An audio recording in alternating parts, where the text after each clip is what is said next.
Hello and welcome back. आज के इस वीडियो में मैं आप लोगों को मॉड्यूलस फंक्शन का ग्राफ समझाऊंगा। इससे बिल्कुल पिछला वाला मेरा वीडियो जो था वो मॉड्यूलस फंक्शन के ऊपर था और वो बहुत ही फॉर्मल अप्रोच था मॉड्यूलस फंक्शन का। इनफैक्ट एक और मेरा मॉड्यूलस फंक्शन के ऊपर वीडियो है जिसमें एब्सोल्यूट वैल्यू अंडरस्टैंडिंग के नाम से है शायद वो। आप उसको देखें अगर आपको पिछला वाला वीडियो थोड़ा सा ज़्यादा फॉर्मल लगा तो उसको जो उससे पिछला वाला वीडियो है मेरा वो बहुत लेमैन टर्म्स में मैंने समझाया हुआ है। वो आपको हेल्प कर सकता है अगर आपको पिछला वीडियो समझने में दिक्कत हुआ हो। लेकिन अगर आपने पिछले वीडियो को ठीक से समझ लिया है तो कोई प्रॉब्लम नहीं है, हम गुड टू गो हैं। तो आज मैं मॉड्यूलस फंक्शन को ग्राफिकल अप्रोच से समझाऊंगा कि कैसे हम मॉड्यूलस फंक्शन के डोमेन और रेंज को समझते हैं, इसके मैक्सिमम मिनिमम वैल्यू को कैसे देखते हैं एंड सो ऑन। तो चलिए स्टार्ट करते हैं। सबसे पहला हम जानते हैं कि mod of x that is f x is equal to mod of x को इस तरह से हम लिखते हैं x when x is greater equals to 0। ऐसा कहना चाहिए कि जब हम पॉजिटिव वैल्यू रखते हैं तो ये मॉड ऑफ x हमें जो रखते हैं वही हमें दे देता है। और अगर हम x की जगह नेगेटिव वैल्यू रखते हैं, मतलब इधर की कोई भी वैल्यू रखते हैं, तो हमें जब ये बाहर देता है तो पॉजिटिव ही देगा, बट वो माइनस ऑफ x लगा के देगा, क्योंकि माइनस जब लगा देंगे नेगेटिव के साथ तभी वो पॉजिटिव बनेगा। हम जानते हैं ये एक्स एक्सिस है, एरो वगैरह ना भी लगाऊं तो आप समझ सकते हैं ये सब बातें। तो हम इसका ग्राफ बनाते हैं। तो मैं क्या करता हूँ, मॉड ऑफ एक्स को मैं एक नाम दे देता हूँ y इक्वल्स। अब आप जानते हैं x when x is greater equals 0 है और minus of x when x is smaller than 0 है। इसको अगर और आपको फॉर्मल तरीके से लिखना हो या फिर कह लीजिए एक और तरीके से इसको डाइसेक्ट करना हो, तोड़ना हो, तो आप इसको इस तरह से भी लिख सकते हैं y is equals to x when x is greater equals 0 and y equals to minus of x when x is smaller than 0। जिनको स्लोप का कॉन्सेप्ट पता है वो तो डायरेक्टली भी इसके लाइन को बना सकते हैं, लेकिन मैं ये मान के चलता हूँ कि स्लोप का यूज़ आप लोगों ने ज़्यादा नहीं किया है, तो मैं एकदम बेसिक जो तरीका होता है ग्राफ बनाने का, जिसमें हम x की वैल्यू प्लग करते हैं, y की वैल्यू आती है, उसी तरीके को फॉलो करते हुए मैं इसका ग्राफ बना के आपको दिखाता हूँ। अगर आप नोटिस करेंगे तो ये दरअसल में इक्वेशन ऑफ लाइन है, ये इक्वेशन ऑफ लाइन है, दैट इज लीनियर इक्वेशन है। ये भी इक्वेशन ऑफ लाइन है, ये भी एक लीनियर इक्वेशन है। तो लीनियर इक्वेशन है तो हम इसका ग्राफ कैसे बनाएंगे वो आप बहुत अच्छे से जानते हैं। तो मैं सबसे पहले फर्स्ट वाले का ले लेता हूँ, y इक्वल्स टू एक्स का। तो इसके लिए मैं क्या करता हूँ, टेबल बना लेता हूँ जो कि बहुत बेसिक है। x और y दो वैल्यूज़, एक लाइन बनाने के लिए सिर्फ दो ही पॉइंट काफ़ी है, तो हम सिर्फ दो पॉइंट चुन लेंगे, तीन भी चुन सकते हैं, ऐसा कुछ नहीं है। x की जगह अगर मैं 1 रखूं, देखिए आपने यहाँ पे क्या बोला है, इस कंडीशन को बस ध्यान में रखिएगा। आपने कहा है कि जब x की वैल्यू 0 या उससे बड़ी है, तो x की वैल्यू 0 या उससे बड़ी मैं ले लेता हूँ 1, तो y भी 1 हो जाएगा क्योंकि दोनों बराबर है। x की वैल्यू मैं ले लेता हूँ 2, तो y भी 2 हो जाएगा एंड सो ऑन। x की वैल्यू जब 0 ले लेता हूँ तब क्या होगा, 0, तो y भी 0 होगा। क्यों? क्योंकि इस जगह आपने कहा है इक्वल टू 0 भी आप ले सकते हैं। तो ये 3 पॉइंट्स, वैसे तो 2 पॉइंट ही काफ़ी है, लेकिन इस जगह मैंने 3 पॉइंट प्लॉट कर लिया है। तो 0 0 ये है, 1 1 आपके सामने ये है और 2 2 ये है। तो इन तीनों पॉइंट को जोड़ करके हम एक लाइन बना सकते हैं और वो लाइन कुछ इस तरह का होगा, आप जानते हैं। ये लाइन आपने बना लिया। ये लाइन नीचे की तरफ नहीं जाएगा, क्योंकि नीचे की तरफ अगर मैं लेकर के गया तो आप देखिए इस कोऑर्डिनेट को, अगर ये लाइन मैं नीचे की तरफ लेके गया तो ये वाला कोऑर्डिनेट अगर आप देखेंगे, ये वाला कोऑर्डिनेट, तो इसके कॉरस्पॉन्डिंग जो x की वैल्यू है वो नेगेटिव है ना। आप देखेंगे -1 है, तो इसकी कोऑर्डिनेट अगर मुझे लिखनी हो तो -1 लिखना होगा। जबकि आपने यहाँ मुझे मना किया है कि x की वैल्यू नेगेटिव नहीं होनी चाहिए। आपने मुझे स्ट्रिक्टली बोला है, मतलब फंक्शन ने स्ट्रिक्टली बोला है कि x की वैल्यू 0 या उससे बड़ी होनी चाहिए। तो इसीलिए ये लाइन नीचे की तरफ नहीं जाएगा, क्योंकि नीचे की तरफ गया तो x की वैल्यू नेगेटिव हो जाएगी, तो इसीलिए हम नीचे नहीं लेके जाएंगे। सिमिलरली इसमें भी होगा y इक्वल्स टू -x। इसके लिए मैं कलर चेंज कर लेता हूँ पेंसिल का, सो दैट मार्कर का, सो दैट कि आपके लिए इजी हो। तो y इक्वल्स टू -x के लिए मैं फिर से वही दो पॉइंट चुन लेता हूँ, कोई भी रैंडम, y एंड x की जगह मैं 1 ले लेता हूँ। तो आपको x की जगह 0 से छोटी वैल्यू लेनी है, मतलब निगेटिव वैल्यूज चुननी है। तो निगेटिव वैल्यू मैं -1 चुनता हूँ। तो x की जगह जब मैं -1 रखूंगा तो माइनस ऑफ -1 कितना हो जाएगा, +1, तो y 1 हो गया। -2 चुनूंगा तो ये 2 हो जाएगा। x की जगह अगर आपके मन में ये कहीं दुविधा आ रही हो कि हम 3 क्यों नहीं रख सकते हैं, तो रखिए यहाँ पे 3। लेकिन जैसे 3 रखिएगा तो देखिए ये क्या कह रहा है, ये कह रहा है कि भाई x की वैल्यू 0 से छोटी होनी चाहिए। 0 से छोटी मतलब नेगेटिव होनी चाहिए, लेकिन आपने तो x की वैल्यू 0 से बड़ी रख दी, इसलिए ये एक्सेप्ट नहीं करेगा। तो जब 0 से छोटी रखी तो 1 x की जगह -1, ये रहा x की जगह -1, तो y हमारे पास 1 है। x की जगह -2 तो भी हमारे पास y 2 है। तो ये रहा 2 पॉइंट है। इन दोनों को जोड़ते हुए जो लाइन बनेगा वो इस तरह का लाइन होगा, आप जानते हैं।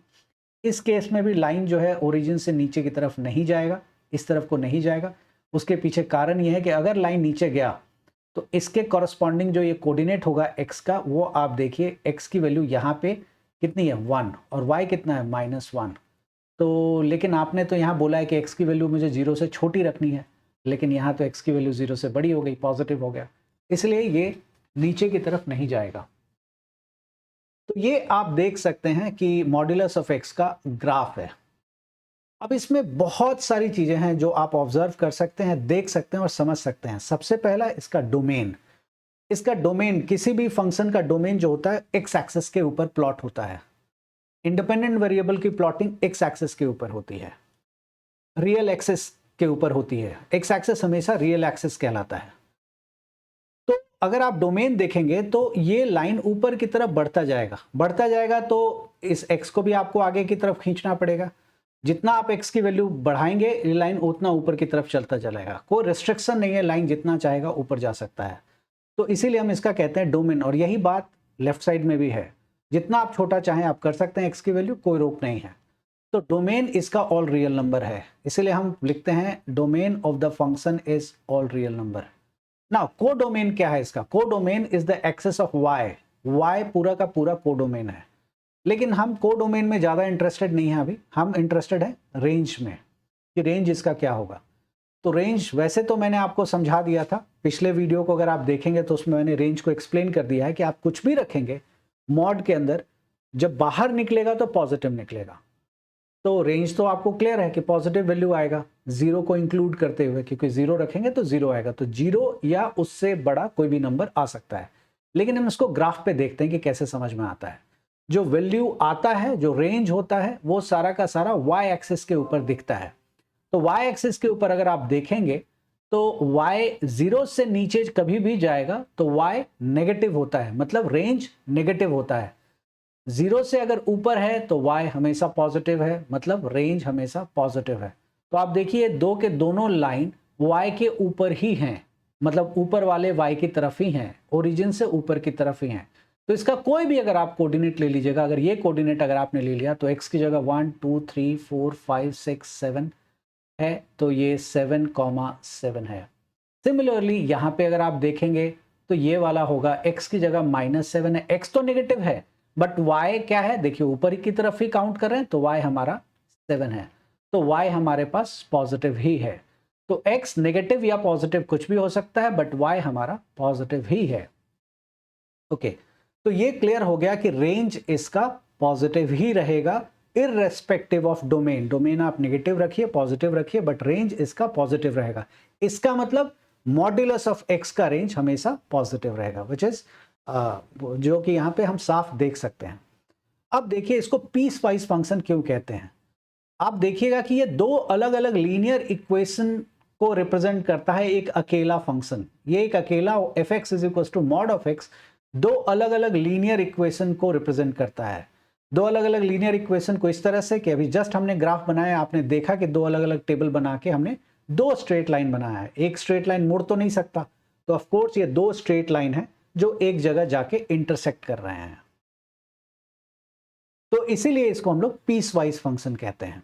कॉम्प्लेक्स भी इसीलिए कहते हैं क्योंकि दो अलग अलग चीजों को वो एक साथ अपने अंदर समेटे हुए है, इसलिए हम इसको कॉम्प्लेक्स फंक्शन के नाम से भी जानते हैं।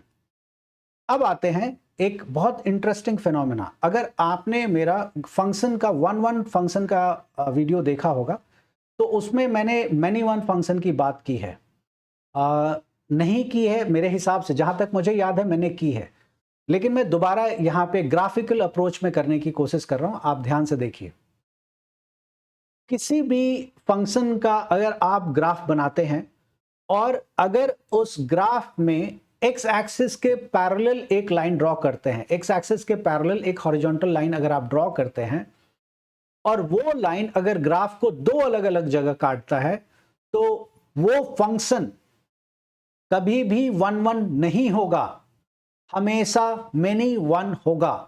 जो फंक्शन 1 1 नहीं होता है वो ऑटोमेटिकली मेनी 1 के कैटेगरी में फॉल करता है।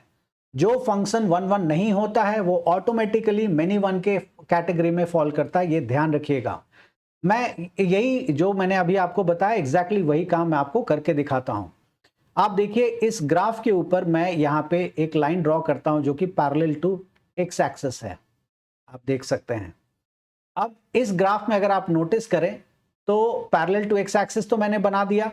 अब आप देखें ध्यान से यहां पे कि ये जो ग्राफ, ये जो मैंने लाइन ड्रॉ किया है, इसमें x की दो अलग अलग वैल्यूज हैं। आप देखिए -7 और +7, y का एक ही वैल्यू निकल रहा है 7। अब इसको अगर हम डोमेन और रेंज को डोमेन के कॉन्सेप्ट में समझें तो ये रहा डोमेन का सेट, ये रहा कोडोमेन का सेट। तो डोमेन में -7 है और 7 भी है, इसके अलावा भी बहुत सारी वैल्यूज हैं, बट फिलहाल मैं इन्हीं दोनों वैल्यूज के ऊपर दिखा रहा हूं आपको। तो आप देखेंगे जब मैंने -7 डाला तो कोडोमेन में y जो कि रियल नंबर का सेट है, इसमें 7 है, तो -7 7 से कनेक्ट हो रहा है। आप देख सकते हैं यहाँ पे -7 7 से कनेक्ट हो रहा है और 7 भी 7 से कनेक्ट हो रहा है, 7 भी 7 से कनेक्ट हो रहा है। तो आप देखेंगे कि -7 7 से कनेक्ट हो रहा है और 7 भी 7 से कनेक्ट हो रहा है। तो कभी भी ऐसा होता है तो क्लियरली आप देख सकते हैं मेनी मतलब दो, एक से जुड़ा हुआ है, तो मेनी टू 1 फंक्शन इसको हम लोग कहते हैं। तो जो भी मेनी टू 1 फंक्शन होगा ये 1 1 नहीं होगा, this is for sure. Okay, अब हम नेक्स्ट पार्ट पे जाते हैं। ये सारे एडवांसमेंट हैं जो कि मैं आपको ग्राफ में बताने की कोशिश कर रहा हूं और आने वाले टाइम में जो भी ग्राफ बताऊंगा उसमें इस तरह की सभी चीजों को आप पाएंगे कि बहुत आसानी से आप समझ पा रहे हैं। जिसने भी डिफरेंशिएशन वगैरह किया है उनके लिए है ये, जिन्होंने नहीं किया है कोई बात नहीं, आप इतना तक ध्यान से देखें, जितना बता दिया आगे आप सुने, आपके काम की ही चीज है वो। उनके लिए है ये कि आप देखेंगे कि ग्राफ जो है इस जगह पे, इसको आप ट्रायंगल की तरह ट्रीट ना करें, मैंने सिर्फ ये समझाने के लिए आपको बताया था, मिटा देता हूं नहीं तो अक्सर ये ट्रायंगल की तरह ही दिखेगा आपको। So let me erase this, okay fine. अब आप देखें कि ये जो ग्राफ है ये ओरिजिन पे कॉर्नर बना रहा है, बिल्कुल एकदम एज है यहां पे। तो कोई भी फंक्शन जहां पे कॉर्नर बनाता है उस जगह पे डिफरेंशिएबल नहीं होता है। इसके दो तरीके हैं समझने के, इसको दो तरीके से समझा जा सकता है। एक तो है रिगरस मैथमेटिकल प्रोसेस से, जिसमें कि आप LHD और RHD डिफाइन करते हैं, लेफ्ट हैंड डिफरेंशिएबिलिटी और राइट हैंड डिफरेंशिएबिलिटी, और एक तरीका है बहुत बेसिक टेंजेंट कॉन्सेप्ट से।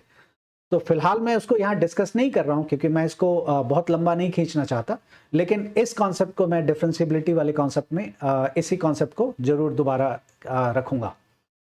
तो क्योंकि यहाँ पे कॉर्नर बन रहा है तो आप देख सकते हैं कि इस जगह पे फंक्शन डिफरेंशिएबल नहीं है, तो आपको ये देख के ही समझ में आ जाएगा। वेयरएज इस जगह पे फंक्शन कंटिन्यूअस है क्योंकि जीरो पे ये बिल्कुल भी टूटा नहीं है, बिल्कुल जुड़ा हुआ है आपस में। आप देख सकते हैं कि ये जीरो जो है इस पूरे फंक्शन का y is equal to mod of x या fx is equal to mod of x का सबसे मिनिमम वैल्यू है।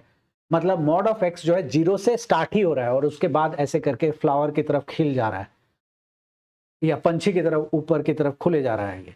तो आप देख सकते हैं कि ये तो आप कह सकते हैं कि ये वाला जो इसका सबसे मिनिमम वैल्यू है, तो अगर आपसे कोई पूछेगा कि भाई मॉड्यूलस ऑफ x का सबसे मिनिमम वैल्यू क्या है तो वो है 0।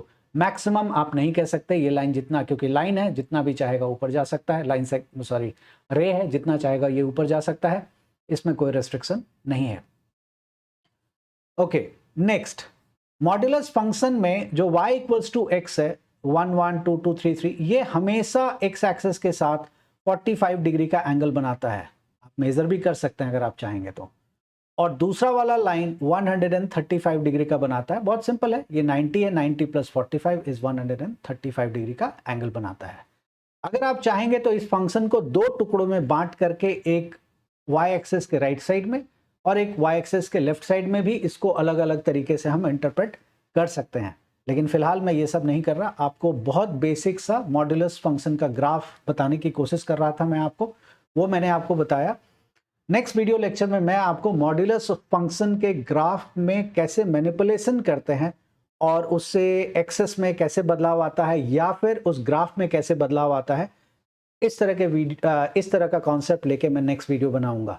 मैं एक्सपेक्ट करता हूं कि इस वीडियो में डोमेन और रेंज आपको समझ में आ गया होगा कि कैसे हम देख रहे हैं ग्राफ के ऊपर। अगर नहीं आया तो मैं आपसे कहूंगा कि एक दो बार आप इस वीडियो को ध्यान से देखें, आपको समझ में आ जाएगा। फिर भी नहीं आता, आप कमेंट बॉक्स में लिखें, मैं कोशिश करूंगा कि उन कमेंट्स को पूरी तरह से इंक्लूड करूं और आपको दूसरे तरीके से उसको समझाऊं। आज के लिए इतना ही। वीडियो को जरूर सब्सक्राइब करें, लाइक करें और ज़्यादा से ज़्यादा बच्चों में शेयर करें। तब तक के लिए thank you and bye bye.